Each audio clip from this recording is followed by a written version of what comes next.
సంచి నిండా చెత్త నింపినమా కిటికీలకెళ్ళి రోడ్డు మీద పడేసినమా దగ్గర పట్ల ఏమన్నా ఖాళీ జాగలు కనబడ్డాయి అంటే ఎమ్మటే ఆడ చెత్త గుట్టలు తయారైతుంటాయి.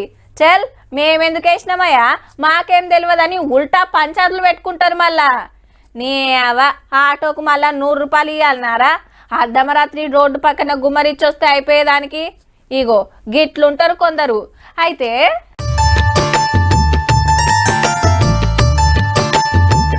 సంచి నింపుడు డబ్బాలేసుడు తొవ్వెంట పబ్లిక్ వాడేసిన సామాన్లు షెత్తంతా రిచ్చా బండిలకెత్తి చిన్నగా నూక్కబోతున్నాడిగా. ఈ ఏజ్ లో కూడా సఫాయి వాళ్ళ మస్తు కష్టపడుతున్నాడు అనుకునేరు. కానీ సారు సఫాయి కార్మికుడు కాదు, పంజాబ్ లా రిటైర్ అయిన పెద్ద పోలీసు. పేరు ఇందర్జిత్ సింగ్ సిద్ధు. 87 ఏండ్లకుంటాడు. దినం మబ్బుల లేచి రిచ్చా బండి వేసుకొని రోడ్డు పొంటున్న షెత్తంతా తీసేసి సాఫ్ చేస్తాడు.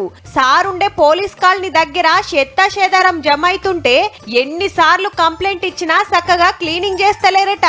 ఇట్లా కాదని సారే డ్యూటీ పెట్టుకున్నాడు. మొన్న సెంటర్ వాళ్ళు ఇచ్చిన స్వచ్ఛ అవార్డులా చండీగఢ్ 2వ ర్యాంక్ వస్తే లేలే ఫస్ట్ ర్యాంకు రావాలే అంటాడు.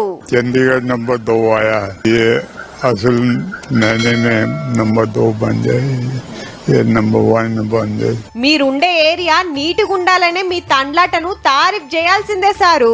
కానీ దినం మీరే సాఫ్ చేస్తుంటే ఈ పని చేయాలా అని సఫాయి వాళ్ళు మొత్తమే రాకుంటైతారేమో. జర గట్టిగా చెప్పి వాళ్ళతోటి ఏపిస్తే బాగుంటది.